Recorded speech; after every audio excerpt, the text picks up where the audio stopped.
Hi, this is Sue Jackson from the Book by Book blog, and I'm here with another Friday Reads. Now, I had to skip last Friday. I ran into some computer issues. I sat down on Tuesday afternoon to edit my January reading wrap-up video, and you know how things go with computers. One issue led to another. There was this whole domino effect. I ended up spending 2 hours on the phone with Apple. My iMovie wouldn't open up, basically. I had to download and upgrade my system. Which upgraded all the software, making all kinds of changes I didn't really want. Once that was finally done, several hours later, I found that my old version of Microsoft Office would no longer work. I was still using 2011 version. So the next day I had to purchase and download and install all of that. And the end of that story is that I never finished editing that January reading wrap-up video until Friday. So this is a bit of a catch-up. So the book that I was reading last week and finished over the weekend was Dead of Winter by Stephen Mac Jones. I first met Stephen at Booktopia, I think 2019. That's an event I go to in Vermont every May. Registration's open for this year.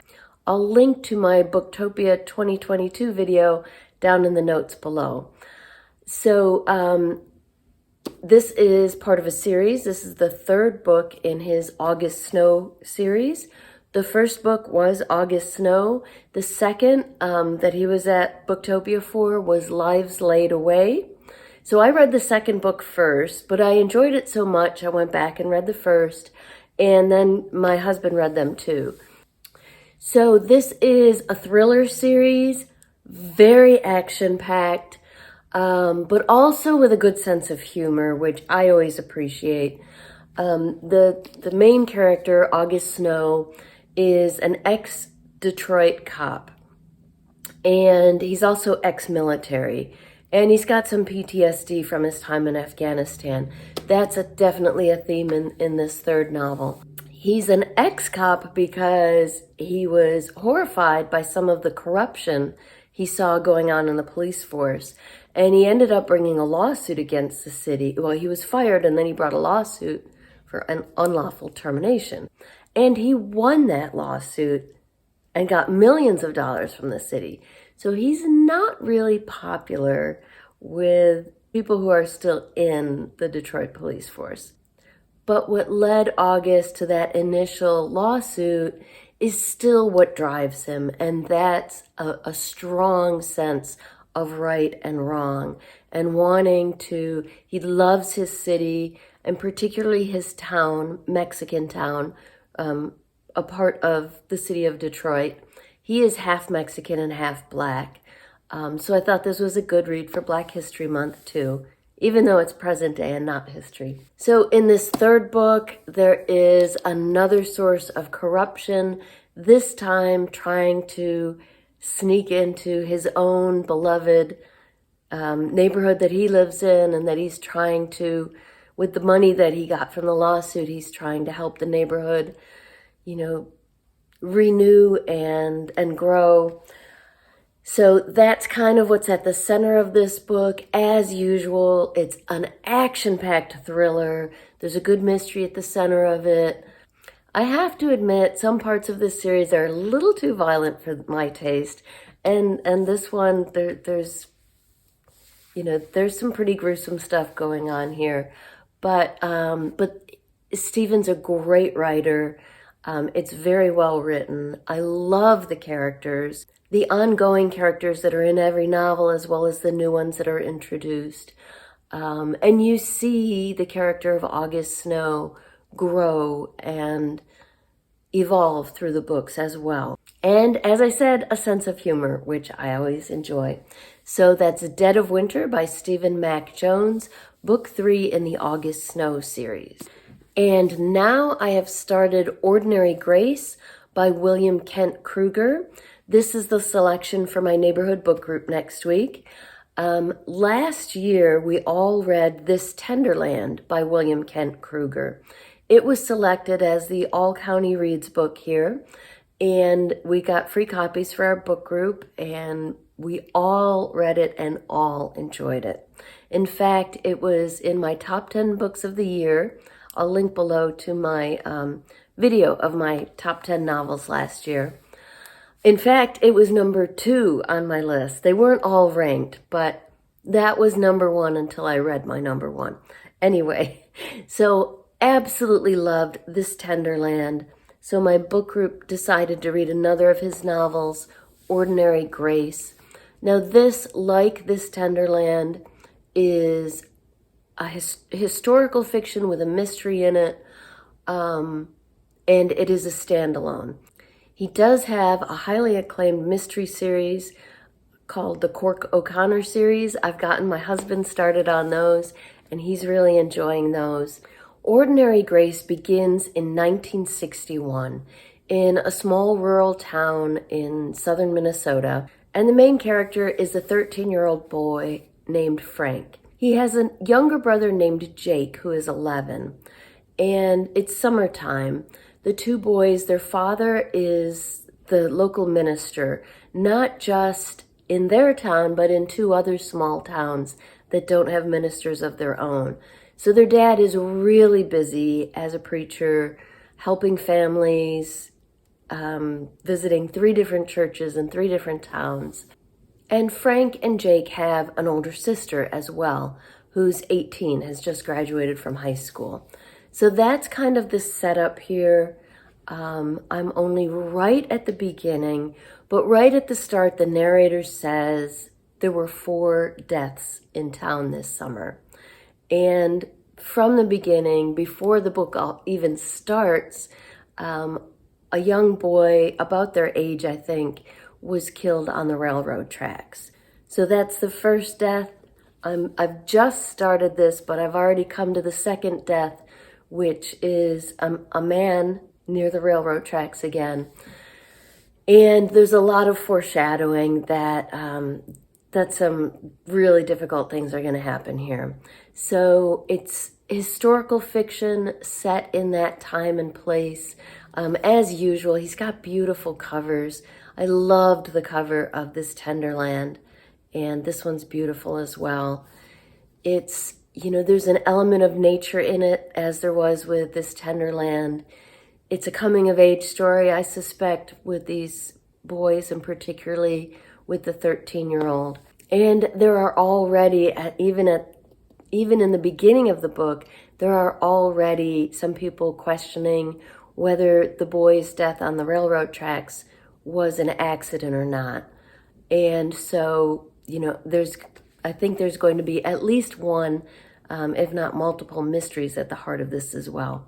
So as always, William Kent Kruger is a wonderful writer, and I'm really enjoying Ordinary Grace so far.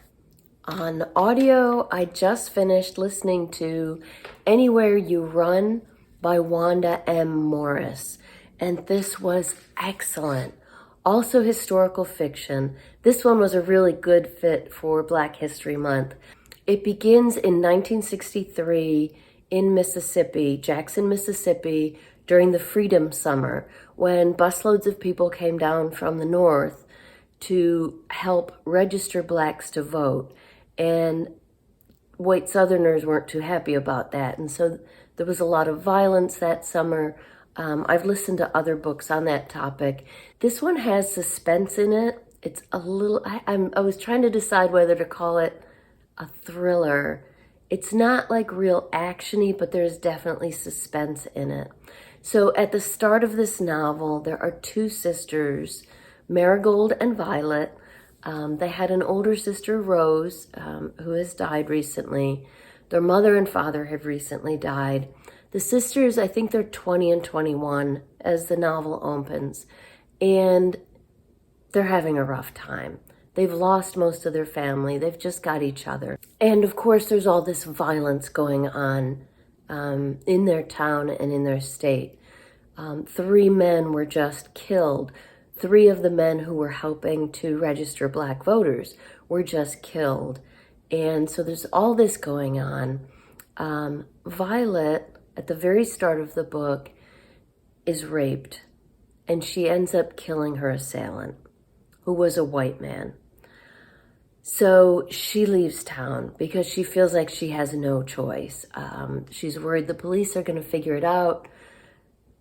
A Black woman who kills a white man, it doesn't matter what the reason is at that time and in that place, you know, she would be imprisoned or worse. So she goes on the run. She heads east towards and ends up in a small town in Georgia. Shortly after that, her sister Marigold finds out that she's pregnant and ends up also leaving town. Again, it's that time and place. You can't be single and pregnant in 1963, especially as a Black woman with all this violence going on. So Marigold also leaves. She heads north. So what the sisters don't know is that there is a man chasing after both of them. And that part of the story unfolds gradually, so I won't give any spoilers.